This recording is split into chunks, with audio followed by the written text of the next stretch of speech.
오늘 각종 사건, 사고 소식을 정리해보는 포인트 뉴스입니다. 첫 번째 소식입니다. 유명 유튜버 마약 혐의로 기소. 부산 서면역 칼부림 14명 중상. 듣기만 해도 충격적이죠. 그런데 모두 가짜 뉴스입니다. 이런 가짜 뉴스를 만들어 인터넷과 SNS에 공유할 수 있는 사이트가 있는데 아무런 제재 없이 멀쩡히 운영되고 있습니다. 문승욱 기자입니다. 유명 유튜버 마약 혐의로 기소. 부산 서면역 30대 남성 칼부림 14명 중상. 게시글을 클릭해보니 본문이 없는 속보 기사라는 문구가 뜹니다. 진짜처럼 보이지만 가짜 뉴스입니다. 허위인지 모른 채 소식을 접한 시민들은 놀랍니다. 너무 충격적이었어요. 왜 저런 거를 거짓으로 말했을까? 이 기사를 본 사람들이 다른 사람들한테 전파할 수도 있고. SNS에 익숙하지 않은 세대는 이런 정보에 더 취약합니다. 그냥 엉뚱한 사실들을 이제 접하게 되다 보면 그거에 대한 이제 선입견 같은 것이 이제 자꾸 늘어날 것 같고. 이 사이트는 1000명 이상을 속이면 문화상품권을 준다고 홍보도 합니다. 제가 직접 이 사이트를 통해 뉴스를 만들어 보겠습니다.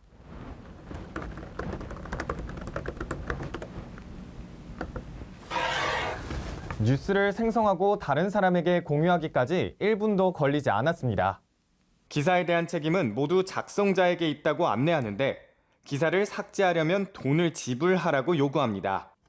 현행법상 범죄를 방조하는 내용의 정보 유통은 금지되어 있습니다. 특정 유명인에 대한 가짜뉴스는 명예훼손에 해당합니다. 전문가들은 가짜뉴스가 여론을 왜곡할 수 있다고 지적합니다.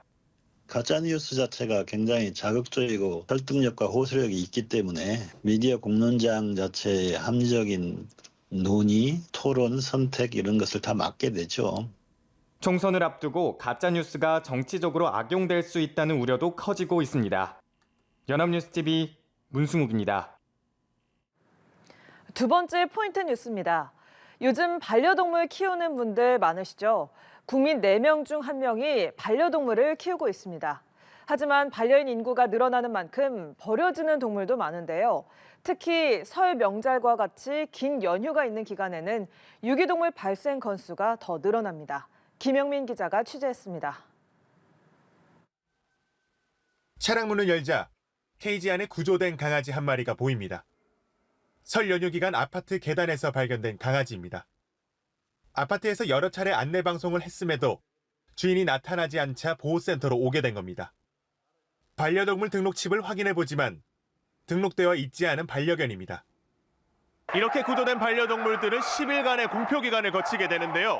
그동안 주인이 나타나지 않으면 다른 곳으로 입양되거나 계속 이곳에 남게 됩니다. 보호소 한쪽에 자리 잡은 고양이 2마리. 긴 털과 동그란 얼굴이 특징인 페르시안입니다.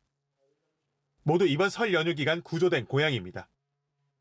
민원인이 그냥 너무 예쁜 고양이가 자기를 따라왔다는 겁니다. 그래서 이건 무조건 주인이 있는 거다. 그렇게 저희가 데려오게 됐습니다. 이처럼 지난 2020년부터 3년간 전국적으로 유실되거나 유기된 동물은 약 36만 마리. 이 가운데 약 30%는 설이나 추석 같은 연휴 기간에 발생하고 있는 것으로 나타났습니다. 전문가들은 동물을 버리는 행위가 명백한 범죄라고 지적합니다. 동물을 유기한 소유자 등은 300만 원 이하 벌금에 처한다라고 규정이 되어 있습니다. 동물을 버린 사람들 같은 경우에는 이런 기록은 또 형사처벌이기 때문에 전과에도 남을 수가 있어요. 반려동물 인구 1000만 시대. 반려동물은 버려도 된다는 소유물이 아니라는 인식 개선이 절실합니다. 연합뉴스TV 김영민입니다. 다음 소식입니다. 최근 서울의 한 대학에 들개가 나타나 대학생에게 달려든 적이 있는데요. 다행히 다치진 않았지만 경계심이 강한 들개는 사람의 생명까지도 위협할 수 있는 만큼 조심하셔야겠습니다. 서울시도 시민 안전을 우려해 본격 포획에 나섰습니다. 안채린 기자입니다. 서울 시내 등산로에 들개가 나타나 시민들을 놀라게 하는 일이 종종 일어나고 있습니다. 어미개하고 새끼들이 한 50마리 있는가 봐요. 개들이 사람 다는 길로 내려오는 수도 있어요. 그럴 땐 좀 섬뜩하죠. 인근 학교 학생들은 학교 안에서도 개를 본 적이 있다고 말합니다. 학교 안에 돌아다니는 들개 여러 마리 혼자 있을 때 마주치면은 되게 무서웠던 게 도심에서 포획되는 들깨는 점점 늘어나는 추세입니다. 지난 2020년 100여 건 수준이었던 들깨 포획 건수는 2022년 200건을 넘어섰습니다. 들깨는 사람을 경계하는 특성 탓에 갑자기 뛰거나 소리를 지르는 사람을 보면 본인을 위협한다고 착각해 공격할 수도 있습니다. 시민 안전이 우려되자 서울시도 포획 틀을 설치하는 등 본격적인 조치에 나섰습니다. 실제 등산로에 설치된 포획 틀입니다. 안쪽에는 개들이 먹을 수 있는 사료도 놓여 있는데요. 이걸 먹으러 들어가게 되면 반대쪽에서 문이 닫히게 됩니다. 다만 학습 능력이 뛰어난 개들은 한 번 잡혔다가 빠져나올 경우 다시는 틀에 들어가지 않는 경향이 있습니다.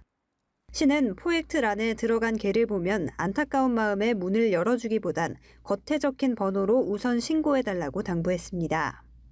또 더 안전하고 효율적으로 개를 잡을 수 있도록 수의사 등 전문가와 함께 맞춤 포획도 함께 실시할 예정입니다. 서울시는 이렇게 잡힌 개들은 자치구 동물보호센터에서 사회화 훈련을 거친 뒤 입양 가정을 찾게 된다고 설명했습니다. 연합뉴스TV 안채린입니다. 마지막 소식입니다. 지난해 수원 냉장고 영아 시신 사건 이후 정부가 출생 미신고 아동에 대한 전수조사에 나섰고 수사를 통해 많은 범죄들이 드러났죠. 하지만 이후에도 영아 살해, 유기 범죄는 계속되고 있습니다. 그나마 미신고 영아 가정의 한 가닥 희망이었던 베이비박스를 찾는 이들도 거의 자취를 감췄습니다. 서승택 기자가 보도합니다. 생후 20여일 된 아기를 차 트렁크에 넣어 방치해 숨지게 한 뒤 시신을 유기한 혐의로 구속된 30대 친모 A씨. A씨는 경찰에서 아기를 양육할 형편이 되지 않아서 범행했다고 자백했습니다. 정부는 지난해 수원 냉장고 영아 시신 사건 이후 출생 미신고 아동 전수조사에 나섰고 2015년부터 지난해까지 총 2,123명 중 249명이 사망했다고 발표했습니다. 하지만 영아 살해 유기 사건은 여전히 우리 주변에서 일어나고 있습니다. 냉장고 영아 시신 사건의 피고인인 30대 친모에게 징역 8년을 선고한 판사는 불법성 정도가 낮은 다른 대안이 존재했다며 안타까움을 드러내기도 했습니다. 그런데 사각지대에 놓인 영유아의 안전을 민간 차원에서 보호하는 역할을 했던 베이비박스를 찾는 이들도 전수조사 이후 거의 자취를 감췄습니다. 지난 2014년 전국에서 두 번째로 베이비박스를 설치한 경기 군포시의 한 교회입니다. 지금까지 베이비박스로 총 146명의 아이들이 맡겨졌지만 보시는 것처럼 최근 이곳을 찾는 발길은 완전히 끊겼습니다. 지난해 이곳에서 진행된 베이비박스 상담 건수는 단 한 건. 베이비박스에 아기를 맡기는 게 무조건 유기로 간주될까 두려움이 생긴 겁니다. 한동안은 이게 유기를 조장한다.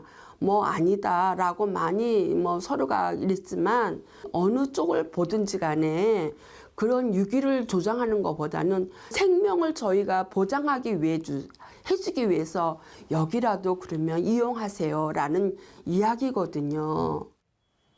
베이비박스에 대한 논란이 여전한 상황. 어려운 양육 환경에 처한 아이들이 범죄의 희생양이 되지 않도록 정부와 지자체의 대책이 절실하다는 지적이 계속 나오고 있습니다. 연합뉴스TV 서승택입니다.